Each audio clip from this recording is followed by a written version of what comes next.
Bumble lost over $800 million in market value in a single year. The company that told you to make the first move, the one that positioned itself as a revolution in how people connect, is now in financial freefall. That isn't a rumor or a think piece. That's a stock chart. That's a quarterly earnings report. That's investors pulling money out of a product they no longer believe in. And here's the thing nobody is saying clearly enough.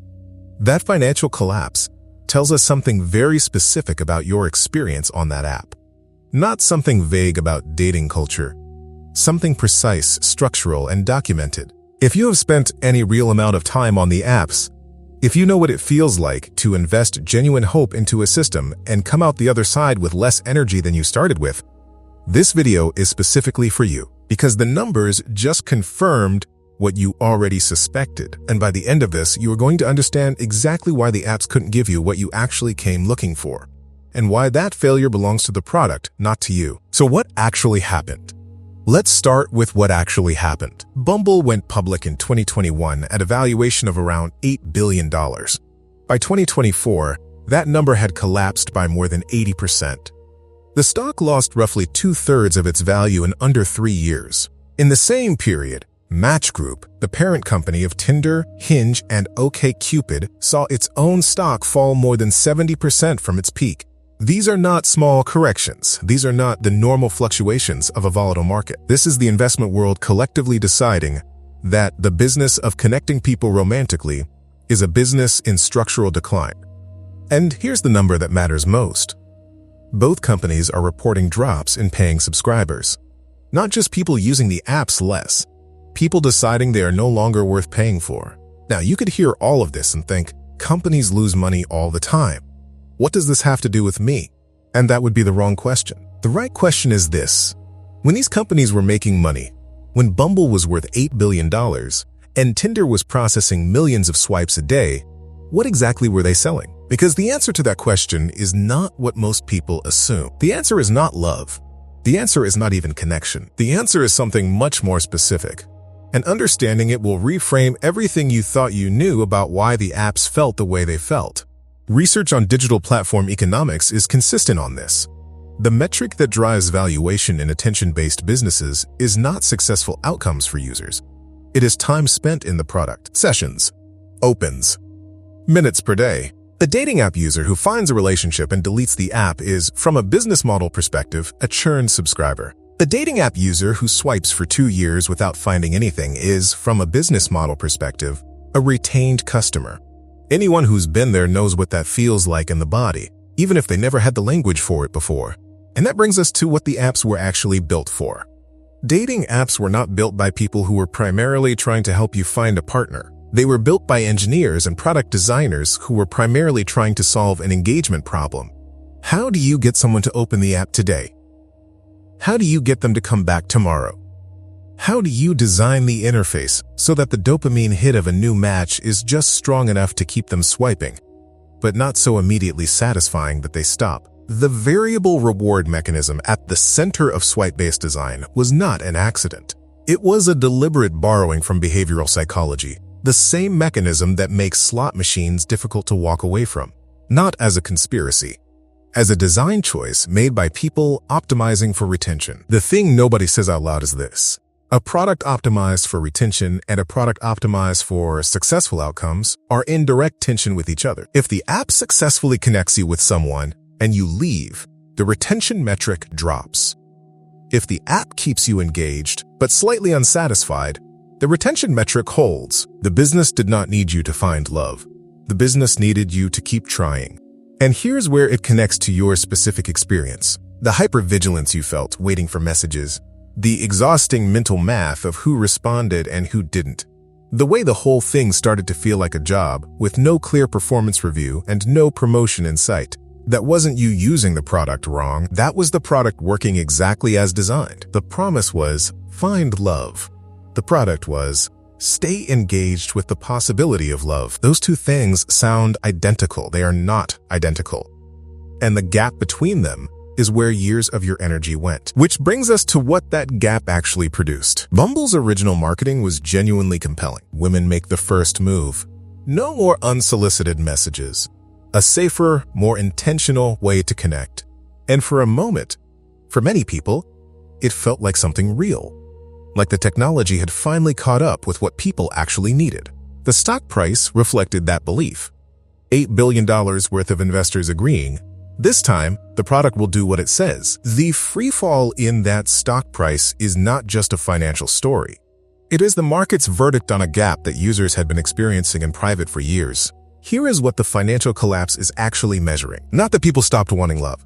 Not that people stopped trying. It is measuring the moment when enough users decided that the product was no longer worth paying for, because the gap between the promise and the delivery had become too wide to ignore. You've probably already felt this part. The moment you deleted the app. Not in anger, not dramatically, just quietly. Because something in you finally did the math and decided the return wasn't worth the cost anymore. That feeling? That was an accurate assessment. The pattern doesn't mean what you think it means. It does not mean you are too difficult to love. It does not mean you are asking for too much. It does not mean you missed your window or that the algorithm had you figured out and kept showing you to the wrong people. It means you were using an attention product and expecting it to behave like a connection product. Those are not the same thing. An attention product measures success in sessions opened. A connection product would measure success in relationships formed. The apps were measuring the first one, reporting to investors on the first one, designing every interface decision around the first one. And when the gap between what they were measuring and what you needed became undeniable, the stock price told the story the press releases wouldn't. This is the thing that has been sitting underneath every hollow Sunday evening you've spent reopening the app. Not a failure of your desirability, not a failure of your effort. A failure of the product to do the thing it said it would do, confirmed now not by your frustration, but by the investment community pulling its money out. That makes complete sense. Let's talk about what it means for you. If this is landing the way it's meant to, if something in you is recognizing the specific exhaustion of trying to solve a connection problem with a retention product, there is a structured reset in the description built exactly for this moment.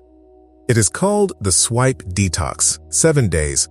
Not a detox from wanting connection, a detox from the system that was measuring the wrong thing. The link is in the description and the pinned comment. Now, here's the objection that's probably forming right now, because it's the honest one and it deserves a real answer. Plenty of people still meet on the apps. Couples get married from Hinge every day. If the product works for them and it didn't work for me, doesn't that still say something about me specifically? Let's slow this down for a second. Yes, people meet on the apps. That is real and it is not in dispute. But here is what that fact does not mean. It does not mean the apps are optimized for connection. It means connection occasionally survives the design. There is a difference between a product that produces an outcome and a product designed to produce that outcome. People have found each other in laundromats, in grocery store lines, through friends of friends at forgettable parties. That doesn't mean laundromats are optimized for dating. It means human connection is resilient enough to happen almost anywhere, including inside systems that were never built for it. The people who met on Hinge and got married did not succeed because the algorithm finally worked for them. They succeeded because connection is stubborn and occasionally forces its way through even the most engagement-optimized interface. What changes when you understand this is not cynicism. It is not, the apps are evil, abandon all hope. What changes is this. You stop reading your outcomes on the apps as information about your worth. You stop interpreting the hollow feeling as evidence of a personal deficiency. You start being able to look at 3 years of trying and see it accurately. 3 years of a capable, emotionally available person putting genuine effort into a product that was optimizing for something other than their success. That is not a story about someone who kept failing at love. That is a story about someone who was playing a game where the rules were different from the ones on the box, and who finally, now, has the actual rule book. The Bumble stock chart is not the point. The Match Group earnings call is not the point.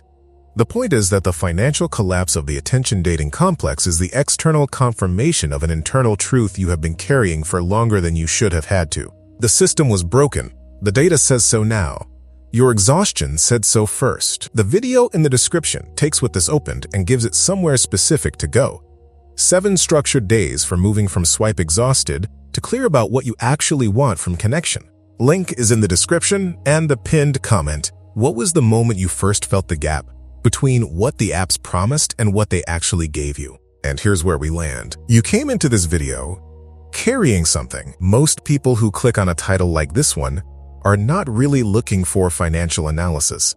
They are looking for confirmation. They are looking for something outside themselves, something documented, something verifiable, something that does not depend on their own frustrated testimony to finally say, the thing you suspected was real. Here is what the data says, plainly. The companies that built the infrastructure you were asked to find love inside of were not measuring whether you found love. They were measuring whether you came back tomorrow. Those two things are not the same mission. They were never the same mission.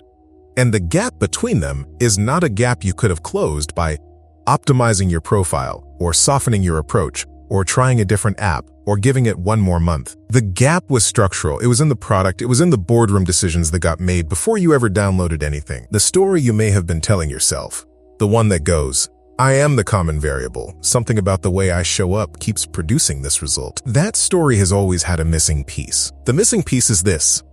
The variable that kept producing the result was not you. It was the measurement system you were operating inside of. A system that counted your return as success and your departure as failure, regardless of whether you left alone or with someone. None of this means connection isn't coming. It means the evidence you've been using to build a case against yourself was never actually about you. The exhaustion was accurate. The suspicion was accurate. The quiet sense that something was fundamentally misaligned between what you needed and what the product was built to give. Accurate. You were not failing at love. You were the only person in the room reading the terms and conditions correctly. And that, finally, with the financial data to back it up, is not something you have to carry as a question anymore.